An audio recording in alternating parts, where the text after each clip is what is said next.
Thank you, everybody, for coming to the Aaron Torres Podcast YouTube page. I do have one quick favor before we get to the video that you came here for, and that is very simply this. You see that little red subscribe button below this video?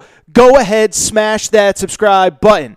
It really does help me. It really does help this channel grow and my audience grow. So go ahead and hit that red subscribe button. And now, here is the video that you came here for. Start with Urban Meyer because it is fascinating. And I will tell you, sometimes AT's got to take an L. Sometimes you got to take a loss. And I was the guy that when Urban Meyer turned down the Texas job, I said, I'll be honest, I really don't think this guy is ever going to coach again. He's 57 years old. He's had health issues. His wife does not seem excited about him returning to the sidelines.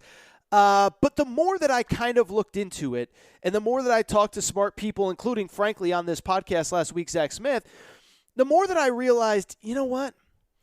Maybe he will come back, just not in college and instead in the NFL. And obviously that's come to fruition because there's very clear interest between Urban Meyer and some NFL parties. And I think it's interesting, first from the college perspective, because something that Zach and I talked about last week and also has been reported, I've talked about it a little bit on this show, I'll be really fascinated to see what the next, say, 8 to 10 years of college football, specifically with these elite coaches, look like. Because I talked about it on a show last week, but Pete Thamel wrote what was kind of an interesting article, something that I had heard, but it kind of crystallized when he wrote this article. I don't think there's a lot of old school head coaches that are really excited about what the next 5 to 7 years to 10 years in college football is going to look like. First of all, you got the name, image, likeness stuff coming down. And you guys know where I stand on this. We won't get into it. If a player wants to do a deal with a car dealership and make a couple grand on the side, I ultimately have no problem with it. I've said it many times. I use my name, image, likeness to sell certain products and all that stuff. So I have no problem with it. But I do think that for a lot of head coaches, they're kind of scratching their heads and saying, what is this going to look like? Do I really want to be 10 years from now in a recruiting – forget 10 years, 2 years from now be in a recruiting meeting where I'm not only sitting there with mom and dad, but I'm sitting there with an agent trying to tell me, hey, oh, by the way, what kind of deals are you going to be able to get us? Well, how much money can we make by coming to campus? Like, in the way Zach put it, I thought was really good, is if you want to deal with agents and you want to deal with money and those are the only questions that you're going to get asked, you might as well go to the pros where you can at least do it at a higher level, you get paid really well, all that stuff. And so I think when you factor that in with also the transfer stuff where now all of a sudden you're going to have to re-recruit your players every year, where if you're at an Alabama and you bring in 25 recruits and they don't all play right away, all of a sudden you're worried about, okay, is this guy going to transfer? Is that guy going to transfer?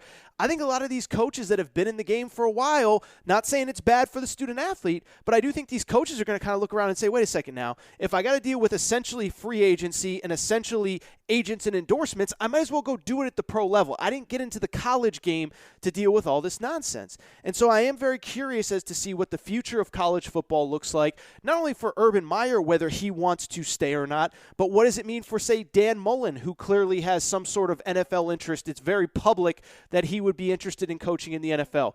Lincoln Riley down the road, Ryan Day down the road, where again, if you got to re-recruit your players every year, which is essentially free agency, why not just go do it in the pros where you can do it at the highest level?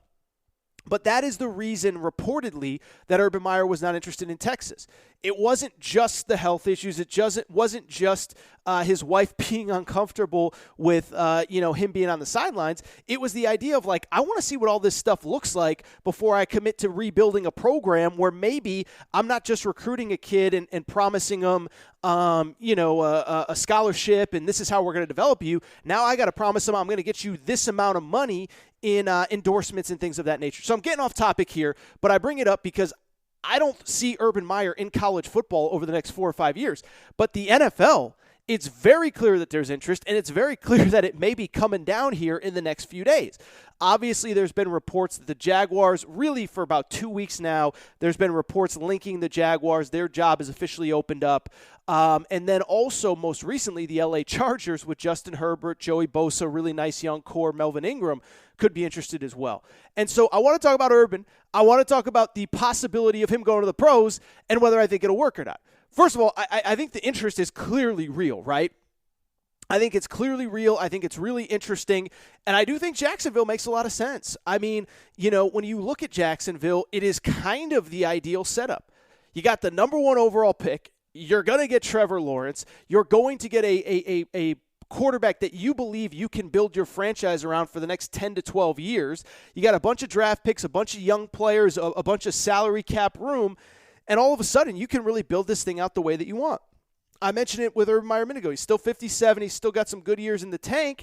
And oh, by the way, it doesn't hurt that it's Florida, where he has a history, where he and his wife are familiar with the landscape. And no, I'm not comparing Jacksonville to Gainesville or Miami. I know it's a completely different region, but it is still kind of a comfortable place.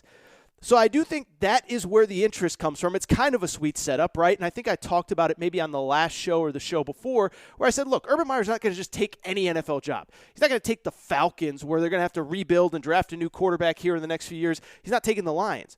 But Jacksonville makes a lot of sense. L.A. makes a lot of sense with the Chargers. Again, Justin Herbert, Joey Bosa, Melvin Ingram, guys like that. And I think the question then becomes, if he does get into the NFL, like how will he do? And that to me is the fascinating thing. I think obviously if he takes one of these jobs, it will be something that we talk about much more at length over the course of the next couple weeks. But I do think it's an interesting, compelling conversation. On the one hand, I think he's going to be good, because I do think that he is a guy that immediately commands respect when he walks in the room. And I do understand it's different dealing with pros versus amateur athletes, young kids. Young kids are wowed by, oh my God, it's this guy I saw on TV, where pros are like, dude, he's just another guy. He's am I getting paid? Is he helping me get paid or not?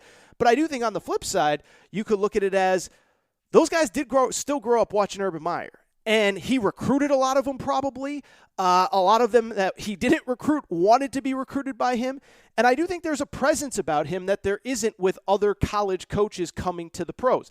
I don't know that anybody was wowed when Matt Rule got the Carolina Panthers job. I don't even know if anyone was wowed when Nick Saban got the Dolphins job a million years ago, because Saban had only been a head coach for, 4 or 5 years at LSU before he got that Dolphins job. But I do think there would be a respect factor that would come with Urban Meyer. But I do think, again, part of it would be, I don't think it would be as big as college, but I do think it would matter. In terms of how he would do, that to me is the most fascinating thing, because I do think he walks in the room, he commands respect. But I also think there is the reality of, wait a second now, this guy has been in college his entire life, and I do think that it would be an adjustment, right? And I think that's part of the reason that I don't want to say he's dragging this out, but that he is taking his time, is to realize how big of an adjustment would it be? How different is it schematically? What kind of staff would I have to put together? Because I'm really plugged in the college game, and I know who to hire for this position coach, and who to hire for my wide receivers coach, and who to hire to lead my recruiting department. But what about at the pro level? That's a different deal. Who are the talent developers? Who are the young guys? Who are the older guys? What kind of schematics do I need to know? And I think that's the process that he is going through right now. Not to say that he can't learn it, just to say that I think he's in the process of trying to figure out exactly how much he has to learn and how realistic it is. And so to me, I think that's really, frankly, where we are, and frankly, what is going to decide whether he takes the job or not. Clearly, the money's going to be good. He's supposedly asking for $12 million. We'll see if he gets $12 million. These things generally aren't reported. But I think he wants to figure it out, because my understanding, and I'm not saying that I know really well, because I don't, but he did work at Fox, and I do know enough people that have been around him. And I do think there's genuine interest there. And I hear all these people say, "Oh, he loves working in TV." Dude, I watch those broadcasts. I think it's fine. I think it's something to do. I think it's a reason to get on a plane 10 times a year. I don't know that he loves broadcasting. And I do think that this kind of time frame makes sense. Like I said, he's 57 years old. I don't think he's in it for 15 years, because that's just not who Urban Meyer is. But guess what? Most NFL coaches don't last 15 years. I would love to know, as a matter of fact, how many guys have been in their current job outside of Bill Belichick more than 6, 7, 8, 9 years, because there's not a lot that immediately come to mind. And so if you're Urban Meyer, if you're 57 years old, if you get to start over with Trevor Lawrence, and, oh, by the way, you're only going to be there 6 years, well, crap, man. You go, you bust your butt, you try to build a team around Trevor Lawrence, you try to get to the playoffs by year 2 or year 3, it can be done. And you see if by year 4, year 5, you're a Super Bowl contender. And if you're not, you gave it a try. You probably just put another $50 to $100 million in the bank for your grandkids. and you say enough is enough and you leave. But to me, it's fascinating. I can't wait to see how it all plays out. I didn't think Urban Meyer would frankly ever coach again, but it does feel as though there is genuine interest from the NFL